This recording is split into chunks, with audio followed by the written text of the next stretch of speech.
Hello, 8th grade ELA students. This is Miss Tolman. I'm hitting you up with your reading through your lessons for you. We are on Unit 4, and we are in Lesson 8, a retrieved reformation. We do not have any vocabulary for this lesson as it is a story that has questions afterwards. Here we go. Now that you have learned the elements of literature through this unit, you will practice what you have learned by reading a story and applying your knowledge of literary terms. A fictional short story, A Retrieved Reformation by O. Henry, tells the story of a man named Jimmy Valentine who was in prison for being a safecracker. The story begins as he's released from prison. Before you begin reading, think about the title, A Retrieved Reformation. The word retrieved means recovered or reclaimed, and the word reformation means positive change. How could this title apply to the story? As you read, try to get a sense of the characters' traits and motivations for their actions. Think about the elements of literature, plot, setting, conflict, characterization as you read the story. The definitions of some words are provided for you. The paragraph numbers will help you in answering the questions at the end of the section. A Retrieved Reformation by O. Henry. A guard came to the prison shoe shop where Jimmy Valentine was assiduously, diligently, stitching uppers, and escorted him to the office. There the warden had handed Jimmy his pardon, which had been signed that morning by the governor. Jimmy took it in a tired kind of way. He had served nearly 10 months of a 4-year sentence. He had expected to only stay about 3 months, at the longest. When a man with as many friends on the outside as Jimmy Valentine had received in the stir, it is hardly worthwhile to cut his hair. Now, Valentine, said the warden, you'll go out in the morning, brace up, and make a man of yourself. You're not a bad fellow at heart. Just stop cracking safes and live straight. Me? Said Jimmy in surprise. Why, I've never cracked a safe in my life. Oh, no? Laughed the warden. Of course not. Let's see now. How was it you happened to be sent up on that Springfield job? Was it because you wouldn't prove an alibi for fear of compromising somebody in extremely high-toned society? Or was it simply a case of mean old jury that had it in for you? It's always one or the other with you innocent victims. Me? Said Jimmy, still blankly virtuous. Why, warden, I was never in Springfield in my life. Take him back, Cronin, said the warden, and fix him up without going clothes. Unlock him at 7 in the morning and let him come to the bullpen. Better think over my advice, Valentine. At 7:15 in the morning, Jimmy stood in the warden's outer office. He had a suit of the villainously fitting, ready-made clothes and a pair of stiff, squeaky shoes that the state furnishes to its discharged compulsory guests. The clerk handed him a railroad ticket and a $5 bill, with which the law expected him to rehabilitate himself into good citizenship and prosperity. The warden gave him a cigar and shook his hands. Valentine, 9762, was chronicled on the books. Pardoned by governor. And Mr. James Valentine walked out into the sunshine. A week after the release of Valentine 962, there was a neat job of a safe burglary done in Richmond, Indiana, with no clue to the author. A scant $800 was all that was secured. 2 weeks after that, a patented, improved, burglar-proof safe in Logansport was opened like a cheese to the tune of $1,500 currency, securities, and silver untouched. That began to interest the rogue catchers. Then an old-fashioned bank safe in Jefferson City became active and threw out its crater an eruption of banknotes, amounting to $5,000. The losses were now high enough to bring the matter up to Ben Price's class of work. By comparing notes, a remarkable similarity in the methods of the burglaries was noticed. Ben Price investigated the scenes of the robberies and was heard to remark, "That's Dandy Jim Valentine's autograph." He resumed business. "Look at the combination knob, jerked out as easy as pulling a radish in wet weather. He's the only one got clamps that can do that. And look how clean those tumblers were punched out. Jimmy never has to drill but one hole. Yes, I guess I want Mr. Valentine. He'll do this bit next time without any sort of clemency or foolishness. Ben Price knew Jimmy's habits. He had learned them while working up in the Springfield case. Long jump, quick getaways, no Confederates, and a taste for good society. These ways had helped Mr. Valentine to become noted as a successful dodger of retribution. It was given out that Ben Price had taken up the trail of the elusive cracksman, and other people with burglar-proof safes felt more at ease. One afternoon, Jimmy Valentine and his suitcase climbed out of the mail hack in Elmore, a little town 5 miles off the railroad down in the black country of Arkansas. Jimmy, looking like an athletic young senior just home from college, went down the board sidewalk towards the hotel. A young lady crossed the street and passed him at the corner, and entered a door over which was the sign of the Elmore Bank. Jimmy Valentine looked into her eyes, forgot who he was, and became another man. She lowered her eyes and colored slightly. Young men of Jimmy's style and looks were scarce in Elmore.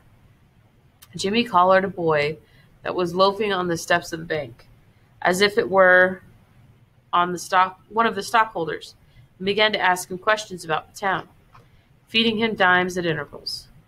By and by the young lady came out, looking royally unconscious of the young man with the suitcase, and went on her way. "Isn't that young lady Polly Simpson?" asked Jimmy with a suspicious guile. "Nah," said the boy, "that's Annabelle Adams. Her pa owns this bank. What'd you come to Elmore for? Is that a gold watch a chain? I'm going to get a bulldog. Got any more dimes?" Jimmy went to the Planters Hotel, registered as Ralph D. Spencer, and engaged a room. He leaned on the desk and declared his platform to the clerk. He said he had come to Elmore to look for a location to go into business. How was the shoe business now in the town? He had thought of the shoe business. Was there an opening? The clerk was impressed by the clothes and the manner of Jimmy. He himself was something of a pattern of fashion to the thinly gilded youth of Elmore, but now perceived by his shortcomings.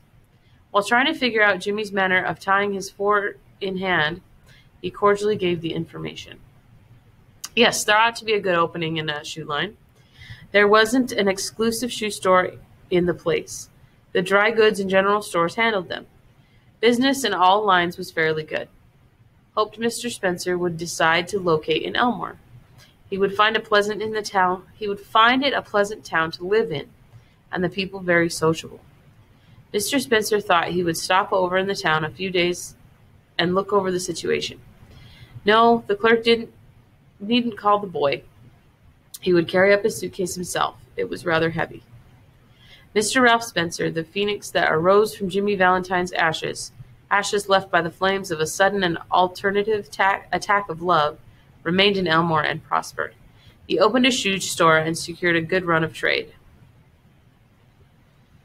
Socially, he was also a success. He made many friends and accomplished the wish of his heart. He met Miss Annabelle Adams and became more and more captivated by her charms. At the end of a year, the situation of Mr. Ralph Spencer was this. He had won the respect of the community, his shoe store was flourishing, and he and Annabelle were engaged to be married in 2 weeks. Mr. Adams, the typical plodding country banker, approved of Spencer. Annabelle's pride in him almost equaled her affection. He was much at home in the family of Mr. Adams and that of Annabelle's married sister, as if he were already a member. One day Jimmy sat down in his room and wrote this letter, which he mailed to the safe address of his old friends in St. Louis. Dear old pal, I want you to be at Sullivan's place in Little Rock next Wednesday night at 9 o'clock. I want to wind you up some little matters for me. Also, I want to make a present of my kit of tools. I know you will be glad to get them. You couldn't duplicate a lot of them for $1,000. Say, Billy, I got the old business a year ago. I've got a nice store, I'm making an honest living, and I'm going to marry the finest girl on earth 2 weeks from now. It's the only life, Billy, the straight one. I couldn't touch $1 million of another man's money now for $1 million. After I get married, I'm going to sell out and go west, where there won't be much danger of having old scars brought up against me. I tell you, Billy, she's an angel. She believes in me, and I wouldn't do another crooked thing for the whole world. Be sure to be at Sully's, for I must see you. I'll bring the tools with me. Your old friend, Jimmy. On Monday night, after Jimmy wrote the letter, Ben Price jogged unobtrusively into Elmore in a livery buggy. He lounged about in town in his quiet way until he found out what he wanted to know. From the drugstore across the street from Spencer's shoe store, he got a good look at Ralph D. Spencer. Gonna marry the banker's daughter, are you, Jimmy? Ben thought to himself softly. Well, I don't know. The next morning, Jimmy took breakfast at the Adamses. He was going to Little Rock that day to order his wedding suit and buy something nice for Annabelle. That would be the first time he'd left town since he came to Elmore. It had been more than a year now since his last professional job, and he thought he could safely venture out. After breakfast, quite a family party went down together. Mr. Adams, Annabelle, Jimmy, and Annabelle's married sister, with her 2 little girls, aged 5 and 9. They came by the hotel where Jimmy boarded, and he ran up to his room and brought along his suitcase. They then went out to the bank. There stood Jimmy, horse buggy, and Dolph Gibson, who was going to drive him over to the railroad station. All went inside, carved oak railings into the banking room, Jimmy included, for Mr. Adams' future son-in-law was welcome anywhere. The clerks were pleased to be greeted by the good-looking, agreeable young man who was going to marry Miss Annabelle. Jimmy set his suitcase down. Annabelle, whose heart was bubbling with happiness and lively youth, put on Jimmy's hat and picked up the suitcase. Wouldn't I make a nice drummer? Said Annabelle. My Ralph, now, how heavy is it? Feels like it's full of gold bricks. I've got a lot of nickel-plated shoehorns in there, said Jimmy coolly. I'm going to return. Thought I'd save the express charges by taking them up. I'm getting awfully economical. The Elmore Bank had just put in a new safe and vault. Mr. Adams was very proud of it and insisted on inspection by everyone. The vault was a small one, but it had a new patented door. It fastened by 3 solid steel bolts and thrown simultaneously with a single handle, and had a time lock. Mr. Adams beamingly explained his workings to Mr. Spencer, who showed a courteous but not intelligent interest. The 2 children, May and Agatha, were delighted by the shiny metal and the funny clock knobs. While they were thus engaged, Ben Price sauntered in and leaned on his elbow, looking casually inside between the railings. He told the teller that he didn't want anything. He was just waiting for a man he knew. Suddenly there was a scream or two from the women and a commotion, unperceived by the elders, made the 9-year-old girl in the spirit of play, and Agatha had shut Agatha in the vault. She had then shot the bolts and turned the knob a combination, as she'd seen Mr. Adams do. The old banker sprang to the handle and tugged at it for a moment. The door can't be opened, he groaned. The clock hasn't been wound or the combination set. Agatha's mother screamed again, hysterically. Hush, said Mr. Adams, raising his trembling hand. I'll be quiet for a moment. Agatha, as he called loudly as he could, listen to me. During the following silence, they could hear the faint sound of the child wildly shrieking in the dark vault and in panic and terror. My precious darling, wailed the mother. Will she die of fright? Open the door. Oh, break it open. Can't you men do something? There isn't a man nearer than Little Rock who can open that door, said Mr. Adams with a shaky voice. My God, Spencer, what shall we do? That child, she can't stand long in there. There isn't enough air, and besides, she'll go into convulsions from fright. Agatha's mother, frantic now, beat the door of the vault with her hands. Somebody wildly suggested dynamite. Annabelle turned to Jimmy, with large eyes full of anguish, but not yet despairing. To a woman, nothing seems quite impossible to the power of the man that she worships. Can't you do something, Ralph? Try, won't you? He looked at her with a queer, soft smile on his lips and in his keen eyes.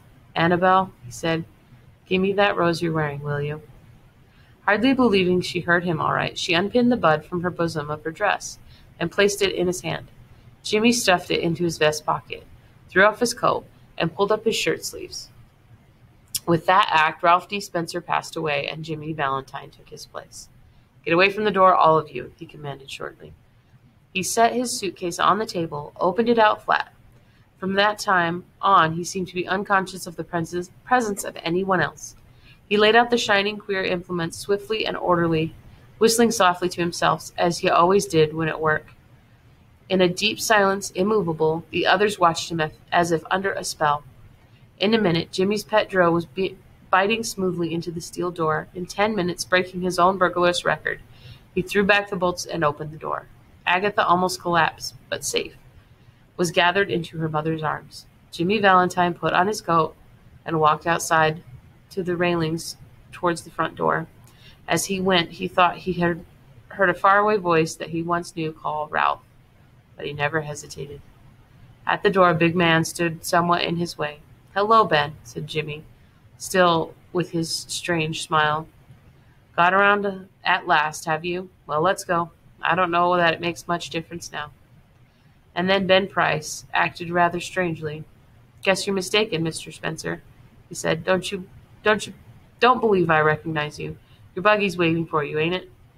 And Ben Price turned around and strolled down the street. So now we have our questions that you need to answer. These questions are going to be different for everybody, so please just read them through and make your answers. If you need to go through and read the paragraphs again, they do have on some of the questions they have where in the story it is, and in this last one, you need to answer the question correctly and complete all of this that it asks you to do. You're doing a fantastic job. You really, really are. I hope you have a wonderful rest of your day, and I'll see you in the next video. Bye.